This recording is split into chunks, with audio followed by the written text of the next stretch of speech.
Olá, sejam bem-vindos. Estamos a desenvolver um programa sobre Mind Coach, que é uma empresa que trabalha com coach, e temos aqui a representante Alexandra Dias Lemos, e estamos a explorar essa vertente do life coaching e de como é que podemos ser mais e melhores.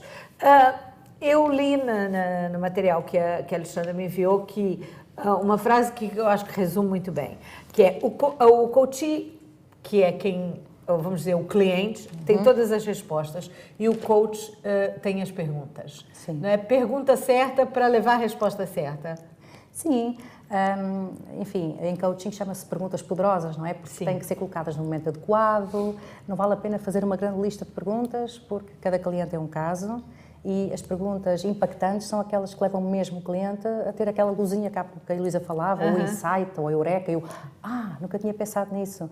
E, portanto, é tudo uma relação de a pôr naquele momento, é contextualizar. As pessoas devem se assustar um bocado, porque normalmente acredito que venham à procura de respostas e não de perguntas. Exatamente, mas é por isso que é importante aquela sessão zero, porque tem que ficar definido, não é? Isto tem a ver com a gestão de expectativas do cliente, que se vem a uma sessão de coaching não é para obter respostas do coach, é para obter respostas dentro de si própria. Ou seja, o coach está lá porque tem as perguntas e o coachee, ou o cliente, tem as próprias respostas. Por isso é importante ficar definido na sessão zero, que é este o modelo de trabalho. Exatamente. Você fala que os mapas mentais que os coaches, que os clientes criam, é o que limita o potencial. De onde é que vêm esses padrões? Esses mapas mentais? O que é? A historinha que cada um constrói de si próprio? Sim, nós estamos inseridos no meio social, estamos inseridos numa certa cultura, estamos inseridos num certo país, estamos inseridos, digamos, num modelo de trabalho, uma família, que é exato. E, portanto, há no fundo, há mitos, há ritos, há contextos para os quais nós criamos certos arquétipos de funcionamento e que nos dão funcionalidade. No fundo, tem a ver com as nossas crenças. E muitas vezes, grande parte dos obstáculos que nós temos são mais ligadas a esse tipo de conceitos e de coisas que o pai ou a mãe diz, que nos inculcaram desde crianças e às vezes não tem substrato. E porquê é que nós não sabemos se tem ou não tem substrato? Porque também nunca tentámos ir lá e fazer. Existe uma frase que eu gosto muito, que diz o seguinte: não sabendo que era impossível, foi lá e fez. E, portanto, muitas vezes convencemos que é impossível e isso torna-se a nossa realidade, como é óbvio. Em coaching, o que é que nós fazemos? Fazemos o cliente refletir sobre que possibilidades tem, que opções, que caminhos, que saídas tem para testar essa realidade. E só pode fazê-lo o cliente a partir dos seus próprios recursos, ou seja, colocando em ação uma nova forma de atuar, para ver se realmente há limitação ou não. Exato. Agora, nós podemos dizer que uma das funções por acaso, no outro bloco você até já mencionou isso, nós podemos considerar que uma das funções do coaching é responsabilizar o cliente, não é? Sobre os seus resultados. Sim. Sobre a sua história, é o que você falou do coautor, não é? Sim. Portanto, é um bocado isso. E as pessoas acham que tem que ser sempre de fora, que são infelizes porque foram os outros que o fizeram infelizes, não deram capacidade porque não sei o quê, tudo é de fora para dentro e não de dentro para fora, Sem não é? dúvida. Mas vocês responsabilizam. E o coach dá nas orelhas dos coaches. Pode estar lá. Confessa, diga lá. De vez em quando deve ter uns que devem sair de lá, meio de lado, não? Mas sabe uma coisa, Luísa? Sim, e gostam.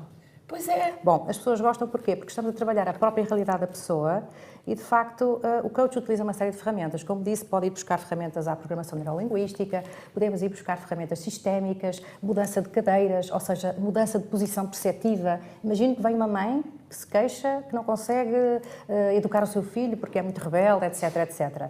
Muitas vezes o que é que nós fazemos? Eu sou muito ativa nisso nas sessões também. Utilizo muito a psicogeografia. Sabe o que é? A relação que o espaço tem na relação com as pessoas. Sim. Okay? Como é que o espaço impacta a relação com as pessoas. E, portanto, está aí a mãe. Então, eu convido-a a vir, por exemplo, até esta cadeira, onde ela vai assumir a posição do filho. E acredita que, a partir deste ponto, ela tira o chapéu de mãe e vai para o chapéu de filho, ela consegue responder-se a si própria? É por isso que eu digo que às vezes... Isso aí é um processo de constelações familiares até, não sei se você conhece, mas sim, é um bocado assim. Nós usamos muitas constelações organizacionais que aprendemos com pessoas também fantásticas cá em Portugal. Muita gente boa. Muita gente boa. Eu estou-me a lembrar do Cecília Regojo, por exemplo, ou então do Jan Jacob Stam na Holanda, que é com quem eu também aprendo, portanto aprendo com os dois, e é uma ferramenta muito poderosa para poder levar digamos, o coachee a melhorar o seu estado de recursos. E, portanto, há várias formas de atuar, através de perguntas, utilizando outro tipo de ferramentas, não é? Que, no fluir da conversa, há, digamos, uma vontade do coach, isto acontece muito, no fundo a intuição é posta ao serviço e, de repente, olha, apetece-me fazer qualquer coisa, ou entregar um objeto qualquer ao coachee para ele dizer o que é que aquilo representa para ele. Muito importante, por exemplo, escrever. Imagine que o coachee está a falar e começa a ter esse discurso um pouquinho de falta de recursos, não é? Dizer a culpa é do outro, o jogo externo é mais poderoso que o meu jogo interno. Importa-se de escrever. E a pessoa, quando se confronta com aquilo que acabou de dizer, mas tem que ser logo, portanto, há aqui regras, não é? E tem a ver com as técnicas do coaching, que é logo que uma pessoa diga algo que até vem cá dentro e até pode ser uma certa sensação de um corpo de dor, uma situação de estar refém de alguém ou de uma situação, importa-se pôr por escrito. E a pessoa olha e, de repente, eu disse isto.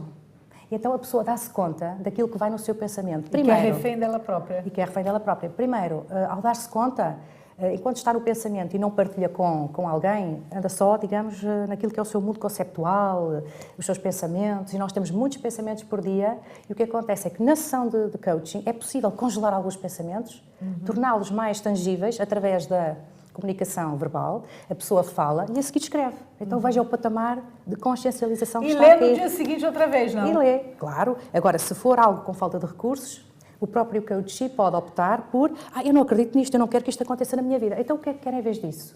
Então há aqui 2 estágios, usando as suas palavras, que têm a ver exatamente com isto. Há pessoas que estão em efeito da sociedade, em efeito do país, em efeito da sua família, da sua organização, ou em efeito de amigos ou de cônjuges, e há pessoas que estão em causa. Então a grande diferença é mudar este trilho. Quando as pessoas estão em efeito de alguma coisa, estão numa espécie de falta de recursos. Quando estão em causa, estão mais dotadas de estarem em recursos, de serem os agentes de mudança da sua vida. E é isto que o coaching faz. O coaching permite esta mudança. A mudança tem a ver com isto, acima de tudo. E se nós não mudarmos o nosso interior, aquilo que nós chamamos o inner game, em inglês, ou o jogo interno, é difícil, porque, aliás, nós queremos mudar o mundo como? A partir da mudança nos outros, não é possível. Então, se querem ver mudança nas vidas, as pessoas têm que, de facto, mudar-se interiormente. E, mudando a percepção ou a perspectiva, muda a realidade. É este o processo de coaching. É isso mesmo, não é? Mude-me a mim, muda o mundo, não é? Sim, sim. Obrigada, Alexandra.